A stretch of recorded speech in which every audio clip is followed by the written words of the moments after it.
प्रधानमंत्री नरेंद्र मोदी ने कहा कि सरकार ने पिछले 11 वर्षों में देश की प्रगति में महिलाओं की निर्णायक भूमिका तय की। मुख्यमंत्री विष्णुदेव साय मंत्रिमंडल के सदस्यों का 2 दिवसीय चिंतन शिविर आज से IIM रायपुर में शुरू। उप मुख्यमंत्री विजय शर्मा ने कहा कि केंद्र और राज्य सरकार अभी भी माओवादियों से बातचीत करने के लिए तैयार। और विकसित कृषि संकल्प अभियान के तहत प्रदेश में कृषि वैज्ञानिकों की टीमें किसानों से संवाद करती रही हैं नई तकनीकों की जानकारी। अब समाचार विस्तार से। प्रधानमंत्री नरेंद्र मोदी ने कहा है कि भारत को विकसित बनाने में स्त्री शक्ति की परिवर्तनकारी भूमिका होगी और इसलिए सरकार पिछले 11 वर्षों से महिलाओं के नेतृत्व पर अधिक ध्यान दे रही है। उन्होंने कहा कि विज्ञान, शिक्षा, खेलकूद, स्टार्टअप और सशस्त्र बल हर क्षेत्र में महिलाएं उत्कृष्ट प्रदर्शन कर दूसरों के लिए प्रेरणा स्रोत बन रही हैं। राष्ट्रीय जनतांत्रिक गठबंधन NDA सरकार के 11 वर्ष पूरे होने के अवसर पर सोशल मीडिया पोस्ट में प्रधानमंत्री ने कहा कि NDA सरकार ने विकास में महिलाओं की सशक्त भूमिका के लिए कई महत्वपूर्ण पहल की है। इनमें स्वच्छ भारत अभियान, जनधन खातों के जरिए वित्तीय समावेशन और जमीनी स्तर पर महिलाओं का सशक्तिकरण शामिल है। श्री मोदी ने कहा कि उज्ज्वला योजना से घरों को धुआं मुक्त बनाने में मदद मिली है। प्रधानमंत्री ने कहा कि मुद्रा ऋण से लाखों महिलाओं का उद्यमी बनने का सपना पूरा हुआ है। उन्होंने कहा कि प्रधानमंत्री आवास योजना के तहत महिलाओं के नाम पर मकान लेने के प्रावधान से महिलाओं में सुरक्षा और सशक्तिकरण की भावना बढ़ी है। श्री मोदी ने कहा कि बेटी बचाओ बेटी पढ़ाओ अभियान को बालिका संरक्षण का राष्ट्रीय अभियान बताया। सेवा, सुशासन और गरीब कल्याण के सिद्धांतों से प्रेरित होकर भारत ने एक दशक में उल्लेखनीय परिवर्तन किया है। मुख्यमंत्री विष्णुदेव साय और उनके मंत्रिमंडल के सदस्यों का 2 दिवसीय चिंतन शिविर आज भारतीय प्रबंधन संस्थान IIM रायपुर में शुरू हो गया है। शिविर का आयोजन सुशासन और अभिसरण विभाग द्वारा IIM के सहयोग से किया जा रहा है। शिविर को संबोधित करते हुए मुख्यमंत्री ने कहा कि चिंतन शिविर जैसे प्रशिक्षण सत्र शासन को नया दृष्टिकोण और नीति निर्माण प्रक्रिया को सशक्त बनाने का अवसर प्रदान करते हैं। उन्होंने कहा कि इस तरह के आयोजनों से मंत्रियों को सुशासन और परिवर्तनकारी नेतृत्व के महत्वपूर्ण गुण सीखने को अवसर मिलता है। उद्घाटन में सत्र के बाद आज परिवर्तनकारी नेतृत्व और दूरदर्शी शासन, संस्कृति, सुशासन और राष्ट्र निर्माण तथा सक्षमता से सततता तक विकास के लिए सार्वजनिक वित्त पर पुनर्विचार जैसे विषयों पर चर्चा की गई। उप मुख्यमंत्री और गृह मंत्री विजय शर्मा ने दोहराया है कि केंद्र और राज्य सरकार अभी भी माओवादियों से किसी भी तरह की बातचीत करने के लिए तैयार है। श्री शर्मा ने पत्रकारों से बातचीत करते हुए माओवादियों से अपील की है कि वे समाज की मुख्य धारा में आएं। उन्होंने कहा कि छत्तीसगढ़ सरकार माओवाद के उन्मूलन के लिए प्रधानमंत्री और केंद्रीय गृह मंत्री के मार्गदर्शन में काम कर रही है। केंद्र की सरकार और राज्य की सरकार दोनों ही किसी भी तरह की बातचीत माओवादियों से करने के लिए तैयार है। अगर माओवादी बातचीत करें तो जरूर हो सकता है। सबसे अपील है कि मुख्य धारा में आए। सबसे अपील है कि पुनर्वास करें। बहुत अच्छी पुनर्वास नीति के साथ विष्णुदेव जी की सरकार माननीय अमित शाह जी के मार्गदर्शन में काम कर रही है। केंद्रीय कृषि मंत्री शिवराज सिंह चौहान ने कहा है कि इस क्षेत्र के विकास के लिए आसानी से उगाए जा सकने वाले फलों और फसलों की ओर ध्यान देना जरूरी है।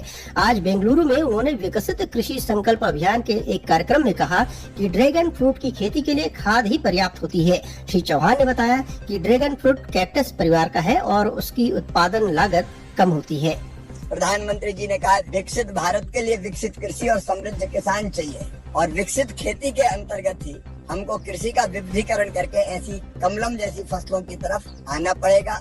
उगाना भी आसान है, हम किसानों को एजुकेट भी करेंगे। इससे 3 फायदे हैं।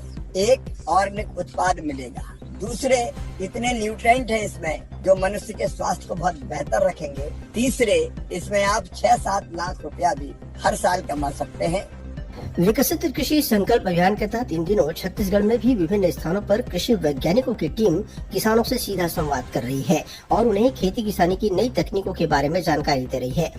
कृषि मंत्री रामविचार नेताम कल सरगुजा के विकासखंड के उदयपुर के ग्राम उदयपुर में आयोजित विकसित कृषि संकल्प अभियान अंतर्गत आयोजित कार्यक्रम में शामिल हुए।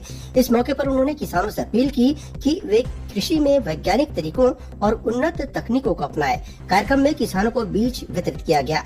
इस बीच विकसित कृषि संकल्प अभियान के तहत कृषि वैज्ञानिकों की टीम आज रायपुर जिले के आरंग विकास खंड के खौली और कोसरंगी गांव पहुंची। आकाशवाणी से बातचीत करते हुए राष्ट्रीय जैविक स्ट्रेस प्रबंधन संस्थान की वरिष्ठ वैज्ञानिक डॉक्टर लता जैन ने बताया कि टीम ने किसानों को कृषि से संबंधित जानकारी दी। मुख्यमंत्री विष्णुदेव साय ने कहा है कि आम की खेती किसानों की आय बढ़ाने की दृष्टि से काफी महत्वपूर्ण है। किसान जितने ज्यादा आम के पौधे लगाएंगे उतना ही ज्यादा फायदा होगा। मुख्यमंत्री कल राजधानी रायपुर के इंदिरा गांधी कृषि विश्वविद्यालय में आयोजित राष्ट्रीय आम महोत्सव को संबोधित कर रहे थे। मुख्यमंत्री ने कहा कि ऐसे उत्सवों से फलों और उद्यानिकी फसलों की खेती करने वाले किसानों को प्रोत्साहन मिलेगा। इस अवसर पर मुख्यमंत्री ने प्रदर्शनी का अवलोकन किया। उन्होंने इंदिरा गांधी कृषि विश्वविद्यालय के न्यूज लेटर का विमोचन भी किया।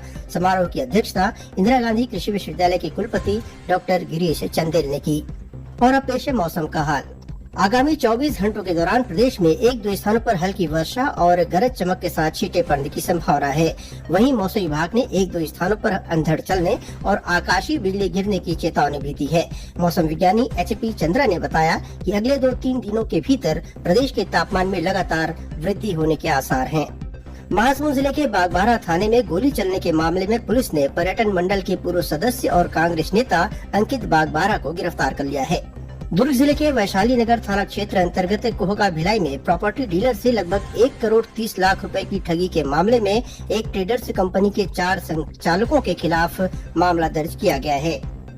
कबीरधाम जिले की तरेगांव पुलिस ने पशु तस्करी के मामले में 6 आरोपियों को मछली देवार जंगल के पास से गिरफ्तार किया है। और हरियाणा के रोहतक में 9 से 14 जून तक आयोजित राष्ट्रीय मुई चैंपियनशिप में भाग लेने के लिए छत्तीसगढ़ के 51 खिलाड़ियों और 9 अधिकारियों का दल आज रवाना हो गया। अंत में मुख्य समाचार एक बार फिर। प्रधानमंत्री नरेंद्र मोदी ने कहा है कि सरकार ने पिछले 11 वर्षों में देश की प्रगति में महिलाओं की निर्णायक भूमिका तय की। मुख्यमंत्री विष्णुदेव साय मंत्रिमंडल के सदस्यों का 2 दिवसीय चिंतन शिविर आज से IIM रायपुर में शुरू हुआ। उप मुख्यमंत्री विजय शर्मा ने कहा कि केंद्र और राज्य सरकार अभी भी माओवादियों से बातचीत करने के लिए तैयार। और विकसित कृषि संकल्प अभियान के तहत प्रदेश में कृषि वैज्ञानिकों की टीमें किसानों से संवाद कर दे रही हैं नई तकनीकों की जानकारी।